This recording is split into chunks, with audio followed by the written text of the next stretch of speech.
Injili ya uwanjani somo la 5 kuhusu maombi Luka wa 11 mstari 13, Luka wa 18 mstari 1 hadi 8. Maria usome.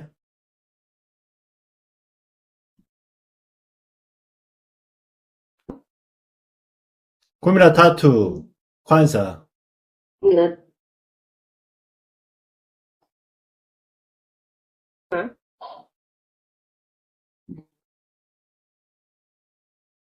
Basi ikiwa ninyi ndio mnajua kuwapa watoto wenu sawa vipi, je, Baba aliye mbinguni hatazidisha sana kuwapa Roho Mtakatifu hao wamwombao? Luka wa 18 mstari 1 hadi 8. Luka 18 mstari 1 mpaka 8. Naye nasema, akawaambia mfano wa kwamba umewapasa kumwomba Mungu zote, wala msikate tamaa. Akasema, palikuwa na kazi katika mji fulani, hamchi Mungu wala hajali watu. Na katika mji huo palikuwa na mwanamke mjane aliyekuwa akimwendea akisema, nipatie haki na pangu. Namba 4. Naye kwa muda alikataa. Halafu akasema moyoni mwake, ijapokuwa simchi Mungu wala sijali watu, lakini kwa kuwa mjane huyu ananiudhi, nitampatia haki yake, asije akanichosha kunijia daima. 6. Bwana akasema, sikilizeni asemavyo yule mkazi dhalimu. 7.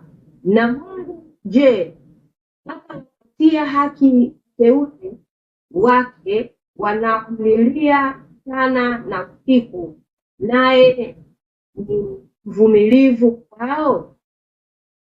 Namba 8.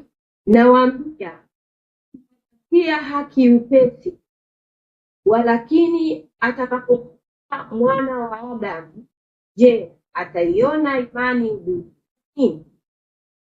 Amen. Asante. Utangulizi. Ili kupokea majibu ya maombi ni lazima kuwa na imani.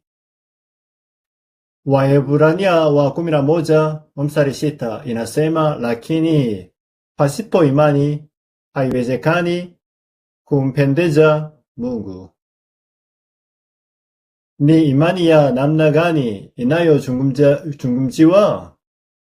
Inamaanisha imani katika uwezo wa Mungu. Mungu anafanya kazi hata sasa kupitia Roho yake.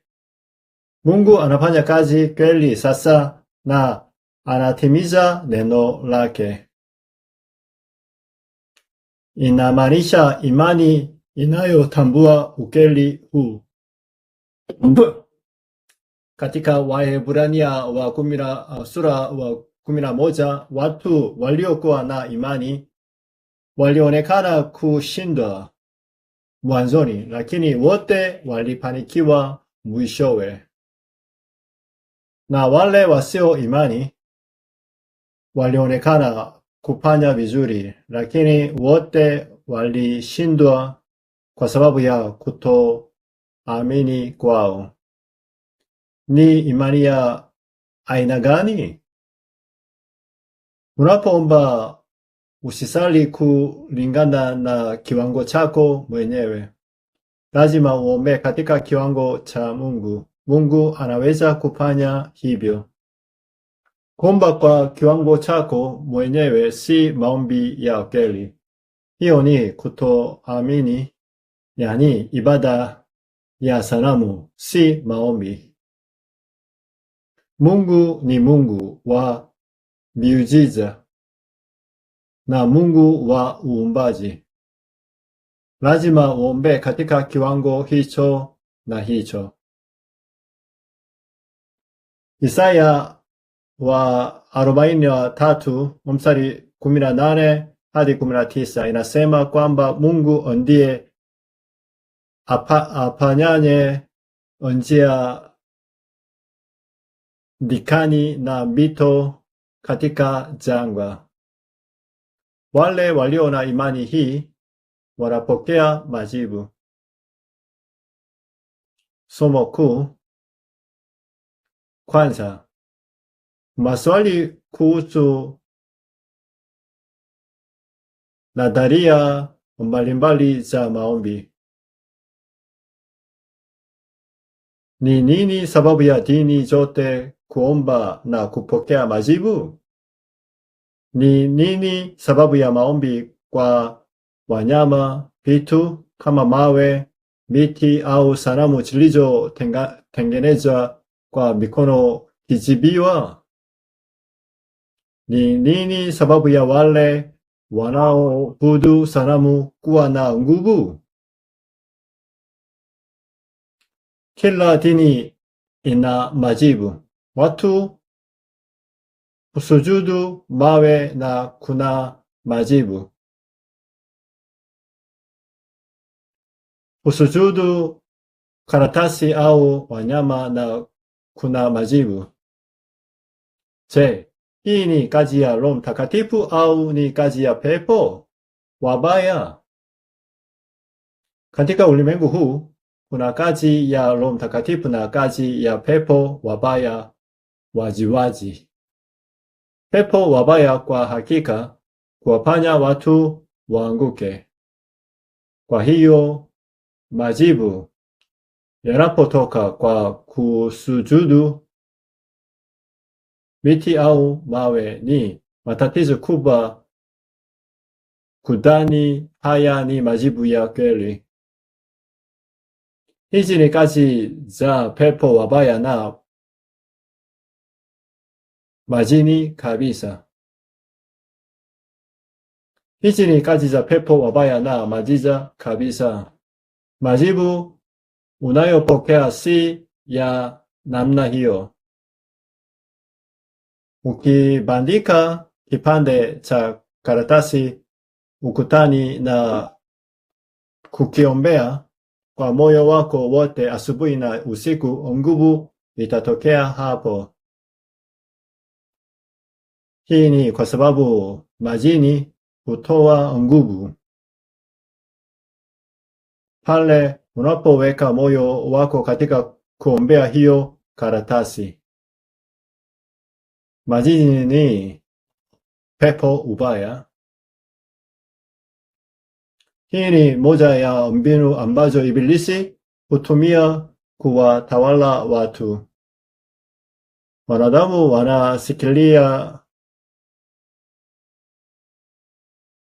wanasilika ya asili ya kumtafuta Mungu. Kwa ufupi, kwa sababu wanadamu waliumba kwa mfano wa Mungu, kujaribu kutegemea na kutumika chochote wanachoweza ili kumpata Mungu kila fursa inapojitokeza. Shetani huitumia silika hii na kuonekana kama Mungu wa uongo. Hii ndiyo hasa ibada ya sanamu na dini. Sanamu yenyewe si kitu. Hata hiyo, nguvu za shetani hufanya kazi kupitia sanamu hiyo bila shaka.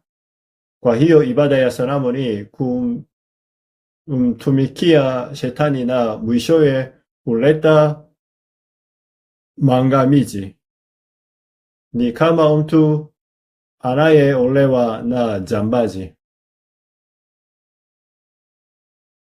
Mfano, bila kujua kuwa yeye ni jambazi, aliolewa naye. Mwanzoni alimpa fedha nyingi na dhahabu na vito. hivyo alifurahi. Lakini baada ya muda mfupi huisha kwa uharibifu kamili, kwa sababu tu nguvu na majibu huonekana kupitia ibada ya sanamu na maisha ya dini haimaanishi kuwa ni baraka. Ni lazima utambue hila za shetani vizuri. Baadhi ya dini na viongozi hutangaza, njoni ninyi yote mlio na magonjwa yasiyoponyeka, mtaponywa kwa mimi kuweka mikono juu yenu tu. Watu wengi hufikiri nataka kwenda huko niponiwe na kumfuata mtu huyo. Makanisa mengi na wachungaji husema kwamba ukiomba utaponiwa magonjwa, utanunua ardhi, utapata kazi na utafanikiwa katika biashara. Mtu yeyote anayepanda mlimani na kuomba kwa muda mrefu pampa kujua Injili kwa usahihi ataonyesha nguvu kubwa.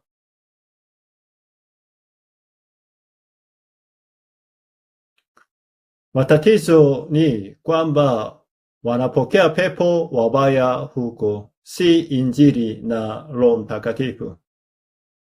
Wachungaji wanaweza katika jina la Yesu, lakini kiuhalisia hawajui Injili kwa usahihi. Bila kujua hili, wasioamini wengi na waamini wapya wanadanganywa. Haya ndiyo matokeo ya ibada ya sanamu. Pili, maombi yatashindwa ikiwa mtu hatambui wokovu. Nafasi ya Adamu ilikuwa nini katika bustani ya Edeni? Mwanzo wa 1:27. Hapo awali wanadamu walikuwa viumbe waliowasiliana moja kwa moja na Mungu. Mwanzo wa 1:28 walifurahia baraka ya kutawala na kuitisha dunia. Hapo awali wanadamu waliishi maisha wakifurahia nguvu za Mungu. Nafasi ya Adamu na wanadamu ilikuwa nini baada ya kupoteza bustani wa Edeni? Baada ya dhambi ya asili, maumivu na magonjwa na kifo vilikuja kwa wanadamu, na katika maisha walikuja kumfuata mkuu wa uwezo wa anga kama Ibilisi.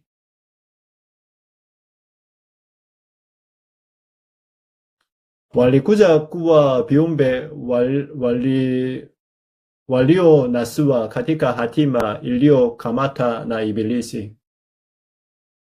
Waefeso 2:2, ambazo mlienda ndani zake zamani kwa kuifuata kawaida ya ulimwengu huu na kwa kumfuata mkuu wa uwezo wa anga, roho yule atendaye kazi sasa katika wana wa kuasi.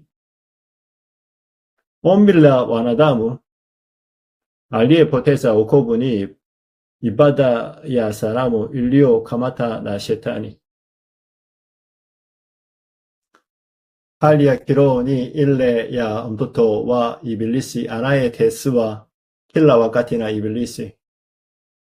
Yohana 8:44, ninyi ni wa baba yenu Ibilisi. Hali ya moyo haina amani ya kweli.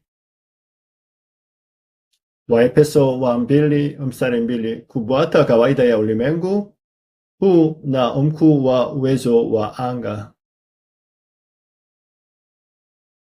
Hali ya maisha ni kuishi kumeshindwa hata kimwili.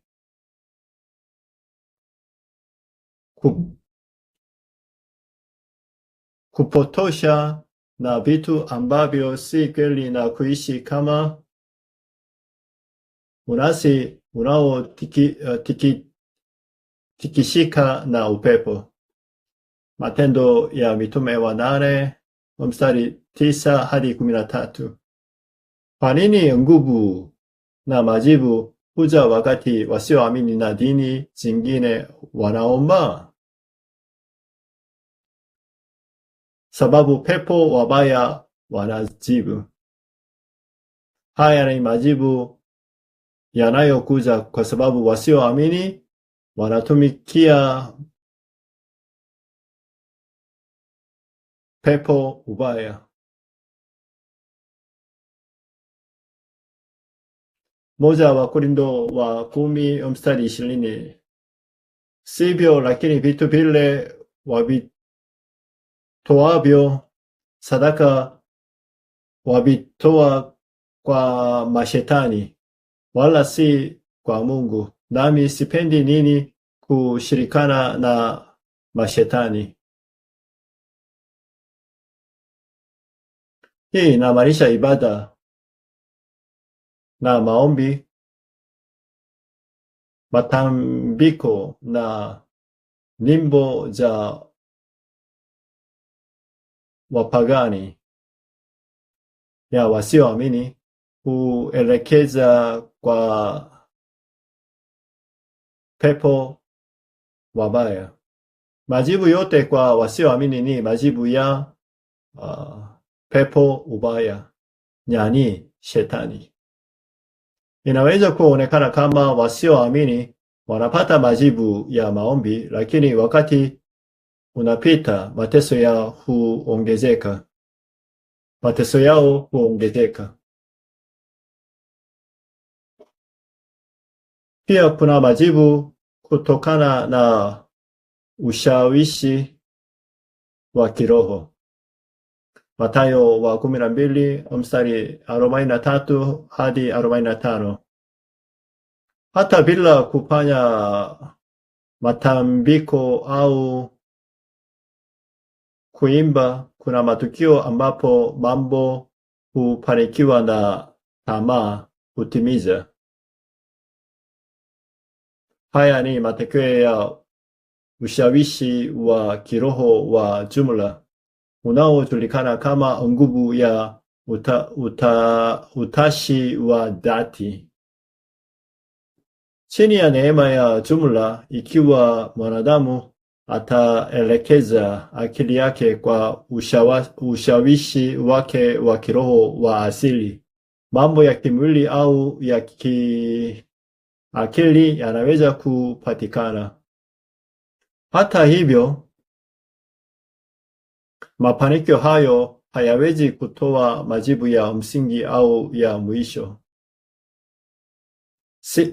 3. Sifa za wale wanaopokea majibu yanayotolewa na Mungu.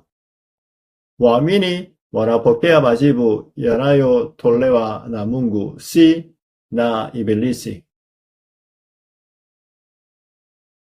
Hii ni kwa sababu waamini wanastahili kupitia ahadi ya Mungu kama agano.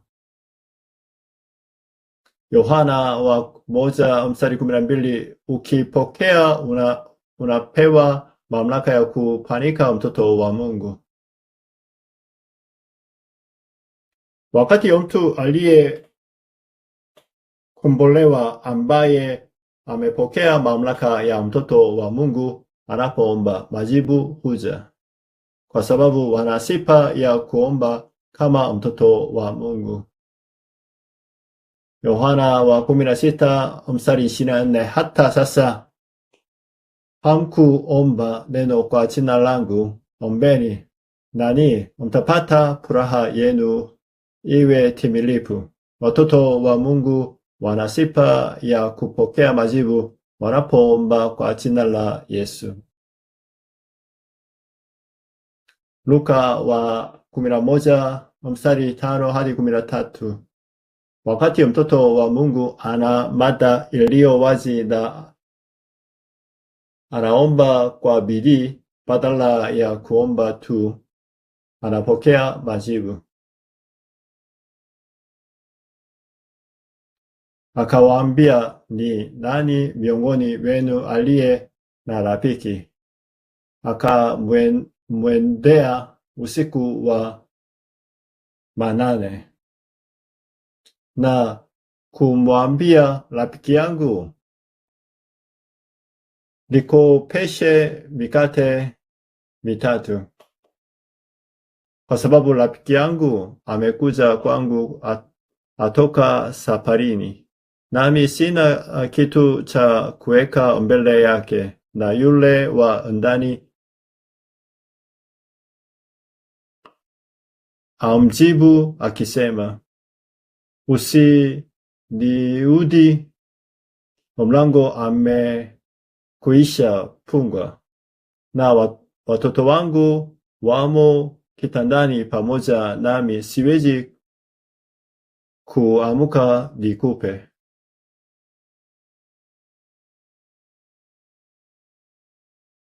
Na waambia, ijapokuwa ampe kwa rafiki yake, lakini kwa ajili ya kufuatilia kwake vingi ataamka na kumpa kile kitakacho. Nami nawaambia, ombeni nani mtapewa, tafuteni nani mtaona, bisheni nani mtafunguliwa.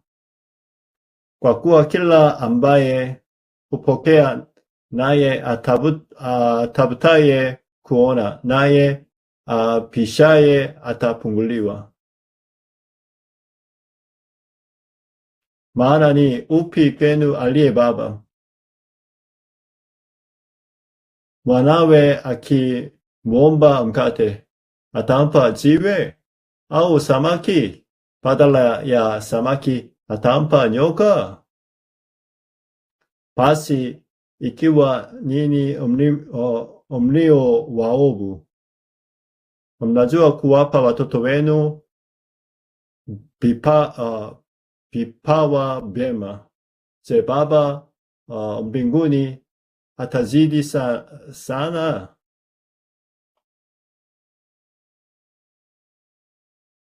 kuwapa Roho Mtakatifu hao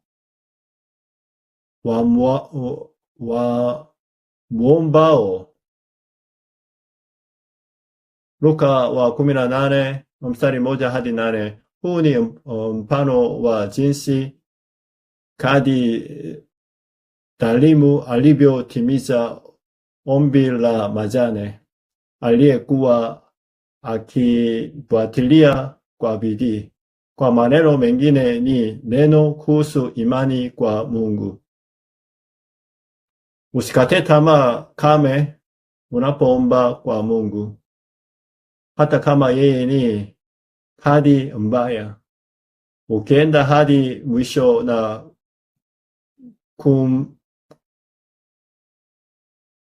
kumsihi, si atasikiliza?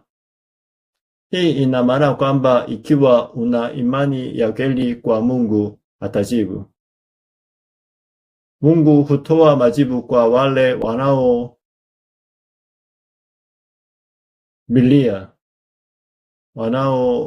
wanaomlilia mchana na usiku kwa imani hiyo. Wale wanaoendelea kuomba kwa imani kwa Mungu ambaye hakika anatoa majibu, watayapokea. Je, mzazi asingetoa vitu vyema kwa mtoto wake? Vivyo hivyo ukiomba, je, Mungu atatoa Roho Mtakatifu kama zawadi. Kama vile wazazi wema anavyotoa vitu vyema kwa watoto wao, Mungu hutoa zawadi bora zaidi, uzazi wa Roho Mtakatifu kwa watoto wake waliookolewa. Ni lini tunamshuhudia Mungu hasa? Hatushuhudii majibu ya Mungu kupitia mapua ya kawaida. Tunashuhudia kupitia kanisa. Hii ni kwa sababu ikiwa una imani isemayo ni sawa nikipona na sawa nisipopona, kumshuhudia Mungu ni vigumu. Hata hivyo, wakati wa kushuhudia kazi ya Mungu ni pale unapokuwa na imani. Ili kufikia hali ya kuomba na kulia mchana na usiku, kwa kawaida haitokei na kitu kama mapua. Lakini tukipata kansa na tufikiri tunaweza kupa, hatuna chaguo ili kuomba na kulia kwa Mungu pekee. Wakati tunamlilia Mungu mchana na usiku, hiyo mtu anaponiwa kupitia imani. Kwa hiyo kazi hazitokei kwa sababu kwa kweli hatuamini, na tukiamini kazi hutokea.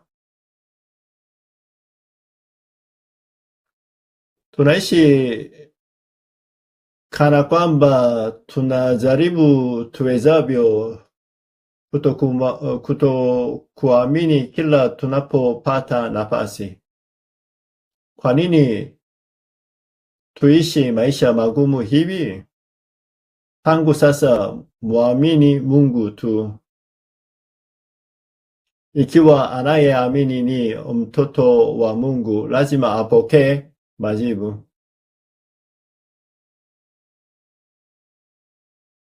Luka wa 18 mstari 7 hadi 8. Na Mungu je, hatuwapatii hakika wateule wake wanaomlilia mchana na usiku, naye ni mvumilivu kwao?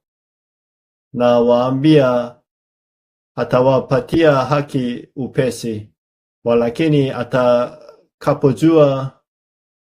atakapokuja Mwana wa Adamu, je, ataiona imani duniani?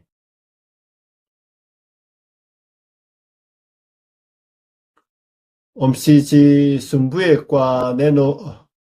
Wafilipi wa 4 mstari 6 hadi 7. Msijisumbue kwa neno lolote, bali katika kila neno kwa kusali na kuomba, pamoja na kushukuru, haja zenu zijulikane na Mungu. Na amani ya Mungu ipitayo akili zote itawahifadhi mioyo yenu na nia zenu katika Kristo Yesu. Kila jambo linalokusababisha wasiwasi ni mada ya maombi. Ikiwa ni hivyo, amani yote huja kwanza, ikifuatiwa na majibu halisi. Kwa hiyo mtu anayejua jinsi ya kugeuza wasiwasi kuwa maombi anapokea majibu. Katika kiwango gani inaweza kusema kuwa wasiwasi umegeuza vizuri kuwa maombi? Lazima iwe katika kiwango ambapo amani ya Mungu kutoka juu inakaa moyoni na akili mwako. Namba 4. Kanuni za kiroho zinazotokea unapoomba. Kwanza, maombi ni sayansi ya kiroho. Sayansi ni nini? Inahusu ukweli. Kwa hivyo, unapoomba majibu halisi ni lazima yaje. Ni kama kanuni ya kisayansi. Hivyo maombi ni sayansi ya kiroho. Ikiwa hatujui ukweli huu wa kiroho, ni tatizo kubwa sana.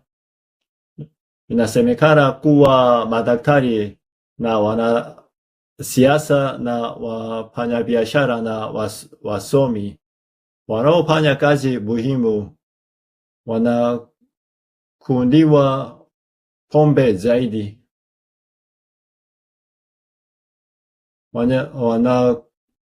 Wanakunywa pombe zaidi.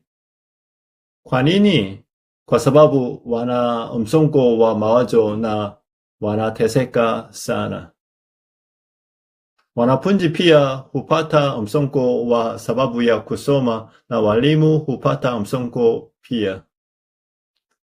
Zamani, watu walitumia dawa za kulevya kwa siri, lakini sasa wanajitumia waziwazi.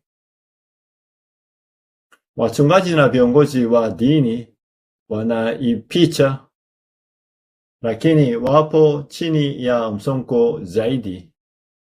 Kwa nini watu hupata msongo?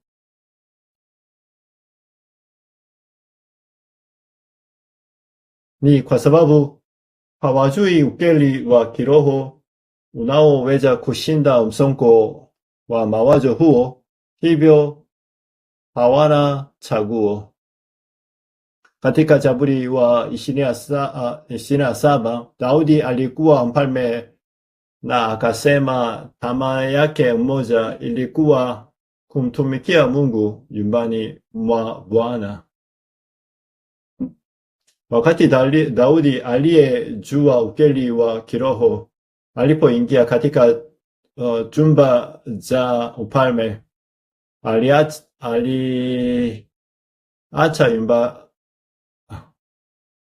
aliacha nyuma kazi ambazo hazijawahi kutokea katika historia. Ikiwa kuna viongozi wa umma wachache kama Yusufu au askari kama Daudi, matatizo yote ya nchi yenu yataisha. Luka wa 11 mstari 13, unapoomba, je, Mungu atatoa Roho Mtakatifu kama zawadi? Wakati mtoto wa Mungu anaomba Roho Mtakatifu, hakika anafanya kazi. Wakati mtoto wa Mungu anaomba, nguvu ya Mungu inadhihirika. Malaika wa Bwana au wajumbe ni lazima wahamasishe na kufanya kazi. Waebrania wa 1 mstari 14, je, hao wote siri Roho watumikao wakituma kuwatumikia wale watakao urithi wokovu. Tunapoomba, Bwana hawatuma malaika wake kufanya kazi. Hata sasa malaika wanapokea mada zetu za maombi katika petezo vya dhahabu na kuviwasilisha kwenye kiti cha enzi ambapo Mungu Utatu anakaa.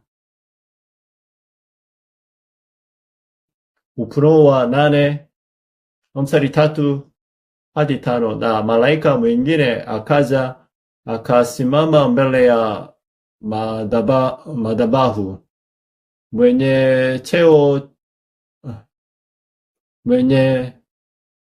chetezo cha dhahabu, akapewa uvumba mwingi, ili autie pamoja na maombi ya watakatifu wote juu ya madhabahu ya dhahabu iliyo mbele ya kiti cha enzi, na moshi wa ule uvumba ukapenda mbele za Mungu pamoja na maombi ya watakatifu kutoka mkononi mwa yule malaika, na yule malaika akatikwa kile chetezo, akakiza moto wa madhabahu, akakitupa juu ya nchi. Kukawa na sauti za radi na sauti na umeme na tetemeko la nchi.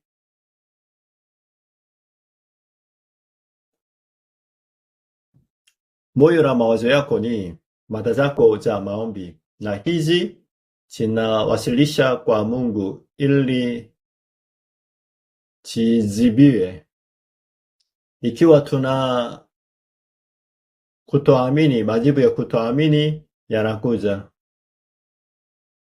Tukikiri imani, majibu ya imani yanakuja. Danieli wa 10 mstari 10 hadi 20. Wakati Danieli alipokutana na mgogoro mkubwa, Mungu alimtuma malaika kuu kufanya kazi. Danieli wa 10 mstari 19 hadi 20 akasema, mtu upendaye sana, usiogope, amani na iwe kwako, uwe na nguvu. Naam, uwe na nguvu. Naye aliposema nami, nikapata nguvu, nikasema, Bwana wangu na anene, kwa maana umenitia nguvu. Ndipo akasema, je, unajua sababu ya mimi kukujia? Na sasa nitarudi kupigana na mkuu wa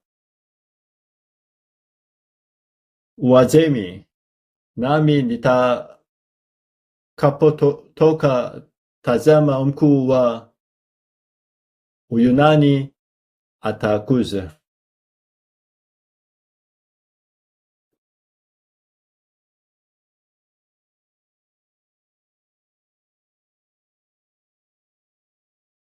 Imezingatia matukio ya Agano la Kale. Wakati wowote mtoto wa Mungu anapoomba, Mungu hufanya kazi kupitia Roho Mtakatifu na hamasisha majeshi ya mbinguni. Mwanzo wa 18 mstari 2 hadi 15. Malaika watatu waliomtembelea Ibrahimu na kumjulisha kuwa mtoto wa kiume angezaliwa. Moja Wafalme wa 19 mstari 5 hadi 7. Kwa Elia aliyekuwa amechoka, malaika alikuja na kumpa maji na mkate ili kumpa nguvu. Pili Wafalme wa 6 mstari 13 hadi 17. Wakati Dodani ambapo masalia walikuwa wakielewa, ilipoingia hatarini, majeshi ya mbinguni yalihamishisha kikamilifu. Pili Wafalme wa 20 mstari 1 hadi 10. Wakati mfalme Hezekia akikabiliwa na hatari ya kifo, alipoomba, malaika alifanya kazi usiku huo, na askari 185,000 wa Asuru walikufa. Imezingatia matukio ya Agano jipya. Luka wa moja mstari 11 hadi 20. Malaika aliyomjulisha Zakaria ambaye hakuwa na mtoto kuwa mtoto wa kiume angezaliwa. Mathayo wa 28 mstari 1 hadi 2. Malaika awajulisha kuwa Yesu Kristo amefufuka kutoka kwa wafu. Matendo ya Mitume wa 1 mstari 10 hadi 11. Yesu alipopaa pia walikuwa malaika waliotangaza kurudi kwake. Enyi watu wa Galilaya, mbona mmesimama mkitazama mbinguni? Huyo Yesu aliyechukuliwa kutoka kwenu kwenda mbinguni atakuja jinsi hiyo hiyo mlivyomuona akienda zake mbinguni. Wakati watoto wa Mungu walipokutana na mambo muhimu, malaika wa Bwana walihamasisha. Matendo wa 5 mistari 19 hadi 20. Alikuwa malaika aliyewatoa mitume waliofungwa gerezani ili wahubiri neno hekaluni. Matendo wa 10 mstari 1 hadi 4. Malaika alihamasisha kuhakikisha Kornelio akida wa jeshi la Roma anapokea Injili. Pia alikuwa malaika aliyempiga Herode kwa wadudu na kusababisha kifo chake. Matendo wa 27 mstari 23 hadi 24. Wakati Paulo alipokuwa kukaribu kufa, malaika alimtokea na kumsaidia. Ufunuo wa 1 mstari 1 hadi 2. Wakati mtume Yohana alipokuwa anaomba, malaika alituma ili kufungua macho yake na kiroho ili aelewe.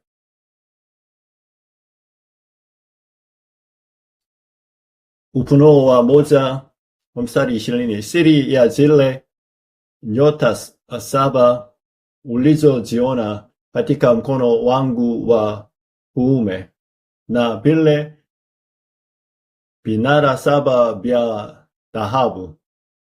Zile nyota 7 ni malaika wa yale makanisa 7. Wakati mtoto wa Mungu anaomba, Roho Mtakatifu hushuka daima, na malaika wa Bwana hutuma kufanya kazi. Unapoomba, shetani hupungwa au kufukuza.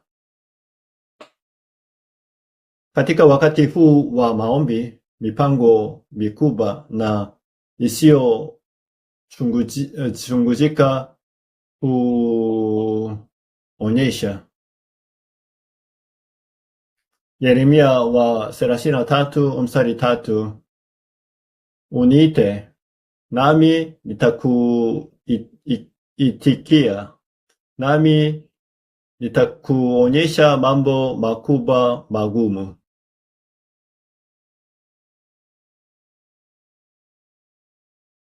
Usiyoyajua.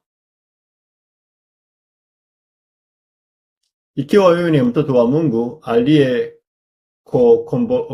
aliyekombolewa kupitia Kristo, una sifa ya kuomba na kubariki katika jina la Yesu Kristo ili ufurahie siri ya maombi tangu sasa. Hebu tuombe.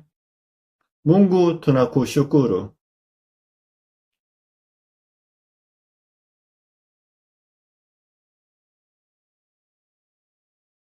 turuhusu kwanza tujue hasa wokovu ni nini na kurejesha baraka za watoto wako. Turuhusu kurejesha siri ya kuweza kuomba katika jina la Yesu Kristo, baraka kuu iliyotolewa kwa watoto wa Mungu.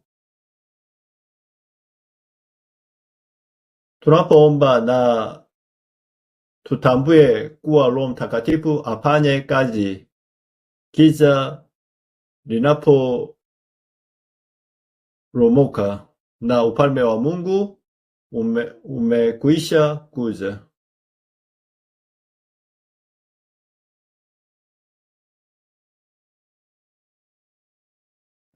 Usiruhusu tudanganywe na mawazo yetu wenyewe na nafsi zetu, viwango zetu au mipango yetu, bali huu uwe wakati wa kusikilia mpango wa Mungu. Kwa baraka za kiti cha enzi zinazovuka muda na nafasi, nuru ya Kristo ishuke kwenye nyanza zetu, ili milango ya uinjilisti na milango ya wanafunzi ipunguke. Tunaomba katika jina la Yesu Kristo. Amina.